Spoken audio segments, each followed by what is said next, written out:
South India shopping mall, the wedding మంత్ర, సరికొత్త wedding collection, south India shopping mall.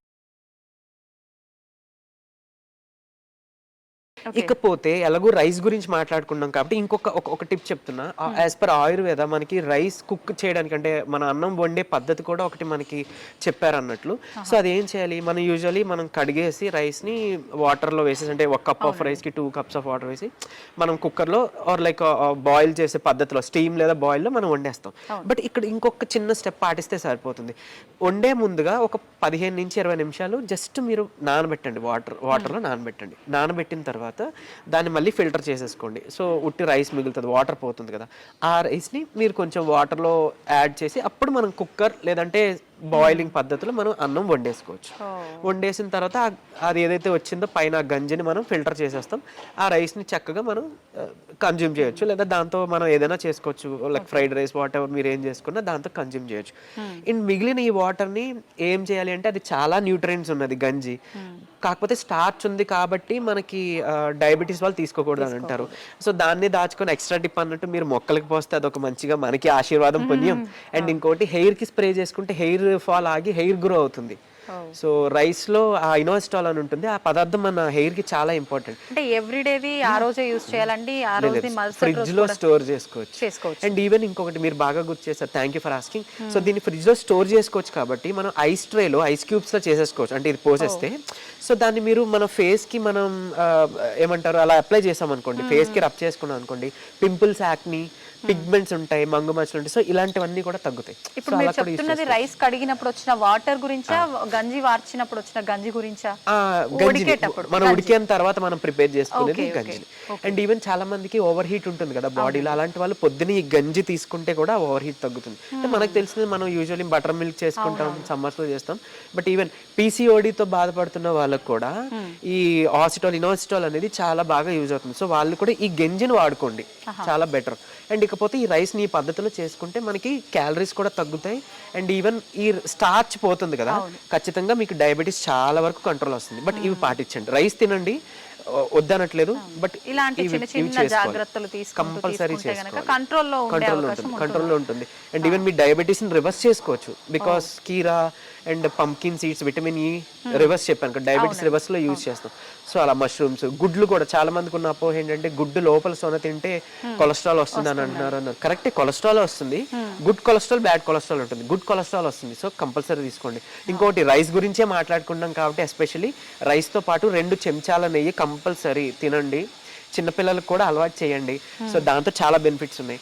Even మనం తినే ఏమంటారు ఆకుకూరల్లో వాటిలో ఉండే పోషకాలు మన బాడీకి అబ్జర్వ్ అవ్వాలంటే ఏదో ఒక ఫ్యాట్ ఉండాలి, అంటే ఫ్యాట్ సాల్యుబుల్ విటమిన్స్ అంటాం కొన్ని. సో అవన్నీ మనకు రావాలి, వైటమిన్ ఏలు, వైటమిన్ కేలు, వైటమిన్ ఇవన్నీ రావాలంటే మనకు ఇలా సమతుల్యంగా ఉండాలన్నమాట.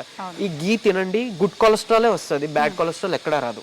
సో అది ప్రూవెన్ సైంటిఫికల్లీ. ఇది చేసుకుంటే చాలు. మామూలుగా చాలా వరకు ఇంట్లో పెద్దవాళ్ళు అంటూ ఉంటారు, పెద్దవాళ్ళు కాదు పెద్దవాళ్ళు రైస్ తినమని చెప్తే పిల్లలు అంటూ ఉంటారు, రైస్ ఎక్కువగా తింటే పొట్టొచ్చేస్తుందంట, మేము రైస్ తిన్న తక్కువ క్వాంటిటీ తీసుకుంటాము, దాని బదులు ఏదైనా మేము తీసుకుంటాం ప్రోటీన్ ఫుడ్ అని చెప్పండి. నిజంగా రైస్ తింటే పొట్టొస్తుందంటారా? రైస్ తింటే కాదండి, ఏం తిన్నా పొట్ట వస్తుంది, అంటే తిన్న తర్వాత ఎక్కువ ఏం వర్క్ చేయకపోతే. అండ్ ఈవెన్ కొంతమందికి స్ట్రెస్ ఉంటుంది కదా, లేకపోతే ఎక్కువ సేపు సిట్టింగ్ పొజిషన్ లో చేసే వర్క్స్ ఉంటాయి కదా, సో అలాంటి వాళ్ళకి బెల్లీ ఫ్యాట్ వచ్చే అవకాశం. ఇంకోటి ఎస్పెషల్లీ ఇక్కడ బెల్లీ ఫ్యాట్ గురించి మాత్రమే మాట్లాడుకుంటే, అంటే వెయిట్ గెయిన్ కాకుండా ఓన్లీ పొట్ట గురించే మాట్లాడుకుంటే దానికి కారణం మెయిన్ గా 2. ఒకటి ఆయిల్ ఫుడ్, హై ప్రోటీన్ లో అంటే ఆయిల్లో కుక్ చేసిన high protein food, and alcohol. ఈ 2 మాత్రమే మనకి ఎక్కువ పొట్ట రావడానికి కారణం అన్నట్టు. సో ఆల్కహాల్ ఒకవేళ అలవాటు లేకపోయినా మీరు గమనించుకోండి, మీ ఫుడ్ లో ఎక్కువ ఆయిల్ యూజ్ చేసుకొని, అంటే హై ప్రోటీన్ డైట్, అది నాన్ వెజ్జే కాదు వెజ్ లో అయినా హై ప్రోటీన్ ఫుడ్డే మీరు ఎక్కువ కన్జ్యూమ్ చేస్తున్నారేమో గమనించుకోండి. దాన్ని మీరు అవాయిడ్ చేయగలిగితే కనుక ఆటోమేటిక్గా పొట్ట అనేది ఖచ్చితంగా తగ్గుతుంది. దీనికి అండ్ ఇంకొక సీక్రెట్ అని కాదు, ఓపెన్, చాలా మందికి ఏంటి అని అంటే పొట్ట ఉంటుంది, మేము థ్రెడ్మిల్ చేస్తున్నాం, వాకింగ్ చేస్తున్నాం, జాగింగ్ చేస్తున్నాం, బట్ తగ్గట్లేదు అని అంటారు. కరెక్ట్, నిజమే, అస్సలు తగ్గదు. ఎందుకు అని అంటే బాడీ అంటే ఈ పొట్ట అనేది ఎక్కువ క్యాలరీస్ తీసుకోవడం వల్లనో అలా పెరిగింది కాదు, చెప్పా కదా ఆయిల్ వల్ల ఆల్కహాల్ వల్ల కదా. సో దానివల్ల అంటే రీజన్ తెలుసు కాబట్టి దాన్ని మనం రెక్టిఫై చేసుకుంటేనే తగ్గుతుంది. చాలా మందికి అంటే ఎక్కువ తినేసి ఉంటారు అందుకే పొట్ట వచ్చింది అని అంటారు. అది అస్సలు నిజంగా అపోహ. పాపం వాళ్ళకి తెలుసు తిన్న వాళ్ళు మేము అంత ఎక్కువ తినమండి అయినా వచ్చింది. కొంతమంది సరే నిజంగానే ఎక్కువ తింటారు, బట్ ఆయిల్ ఎక్కువ తినడం వల్ల వచ్చిందే తప్ప వేరేవేం కాదు. అండ్ మోర్ ఓవర్ ఇంకోటి వెయిట్ లాస్ అవ్వాలంటే నాన్ వెజ్ మానేయాలి అలా కూడా అదేం లేదు. పొట్ట తగ్గాలని నాన్ వెజ్ మానేయాలి అదేం లేదు. నాన్ వెజ్ తినొచ్చు బట్ ఆయిల్ ఫుడ్ కాకుండా గ్రిల్డ్ ఓకే కొంతవరకు, లేదా స్టీమ్ అలా పర్వాలేదు. అండ్ దట్టు చెస్ట్ పార్టే మీరు తీసుకుంటే మంచిది. అండ్ మళ్ళీ లెగ్ పీసెస్ తీసుకుంటే కొంచెం క్యాన్సర్ కాజింగ్ అన్నట్లు, అది ఇఫ్ క్యాన్సర్ ఎపిసోడ్లో మనం మాట్లాడుకుందాం. So but as of now in depth వద్దు, ఇది మాత్రం పాటిస్తే సరిపోతుంది. థ్యాంక్ యూ అండి, నిజంగా చాలా మంచి టిప్స్ తెలియజేశారు. ఒక షుగర్ ఉన్న వాళ్ళు అన్నం తింటేనే దాంతోపాటు అదే కాకుండా మిగతా వాళ్ళు కూడా ఎలాంటి జాగ్రత్తలు తీసుకోవాలో కూడా చాలా మంచి ఇన్ఫర్మేషన్ ఇచ్చారు. థ్యాంక్ యూ అండి. థ్యాంక్ యూ అండి. చేయండి ఒకవేళ రైసే మాకు అలవాటు ఉంది తీసుకోవాలి అని అనుకుంటే కొంచెం రైస్ ఏదో కూర తింటాం అది ఓకే, బట్ దాంతోపాటు ఇంకేదైనా మనకి ఏమంటారు ఫైబర్ లేకపోతే బీన్స్ ఉంటాయి, రాజ్మా బీన్స్ అంటాం, కిడ్నీ షేప్లో ఉంటాయి, కిడ్నీ బీన్స్ రాజ్మా అంటాం. లేదంటే మన బీన్స్ పిక్లు ఏమైనా, లేదా గ్రీన్ పీస్ మన పచ్చి బఠానీ యాడ్ చేసి, క్యాబేజీ ఇలాంటి కాయగూరలు ఏమైనా ఉడికించిన దాంతో మంచిగా కూర చేసుకొని దాంతో తీసుకున్నాం అనుకోండి పర్వాలేదు. అండ్ ఈవెన్ ఇంకొక నేను అంటే తినే ముందు తీసుకునే ఒక చిన్న రెమెడీ కూడా నేను చెప్తాను, దాంతో కూడా మనం డయాబెటీస్ కంట్రోల్ చేసుకోవచ్చు. ఇకపోతే మధ్యాహ్నం మనం ఎలాగో రైస్ తీసుకుంటాం ఖచ్చితంగా. సో రైస్ తినే ముందు అంటే అన్నము కూర తినే ముందు ఒక కప్పు, జస్ట్ ఒక కప్పు కీరా దోసకాయ తీసుకోండి. తెలుసు కదా అందరికీ కీరా దోసకాయ సన్నగా ఉంటే మనం సలాడ్లో యూజ్ చేస్తాం. సో ఒక కప్ తీసుకోండి. దాంతోపాటు చక్కగా గుమ్మడి గింజలు, పంకిన్ సీడ్స్ అంటాం, అది నైట్ అంతా నానబెట్టేసి ఒక స్పూన్ లేదా 2 స్పూన్స్ మీరు మధ్యాహ్నం భోజనంతో తీసుకోవచ్చు, లేదా మార్నింగ్ టిఫిన్ టైంలో కూడా తీసుకోవచ్చు. ఎందుకు ఇవే మెన్షన్ చేస్తున్నాను అంటే కీరా దోసకాయ అండ్ ఈ పంకిన్ సీడ్స్ అని అంటే వైటమిన్ ఈ ఏదైతే ఉందో అండి మనకి ఫుడ్ నుంచి వచ్చేది, అది మన HbA1cని మెరుగుపరుస్తుంది. అండ్ ఈవెన్ ఇన్సులిన్ రెసిస్టెన్స్ని రివర్స్ బ్యాక్ చేస్తుంది, అంటే ఇన్సులిన్ సెన్సిటివిటీ పెంచుతుంది అనమాట. మన బాడీలో ప్రొడ్యూస్ అయ్యే ఇన్సులిన్ మన కణాలు చక్కగా తీసుకోగలుగుతాయి, అది తీసుకోగలుగుతాయి. ఇన్సులిన్ తీసుకుంటేనే మనకి గ్లూకోజ్ అనేది ప్రొడక్షన్ ఏదైతే బ్లడ్ లో రిలీజ్ అయిపోయి ఎక్సెస్ ఉందో అలా కాకుండా మన కణాల్లోకి వెళ్ళి మనకి ఎనర్జీ ఇస్తుంది. ఇదంతా తెలుసు కదా, సో ఇన్ డెప్త్ వెళ్ళట్లేదు.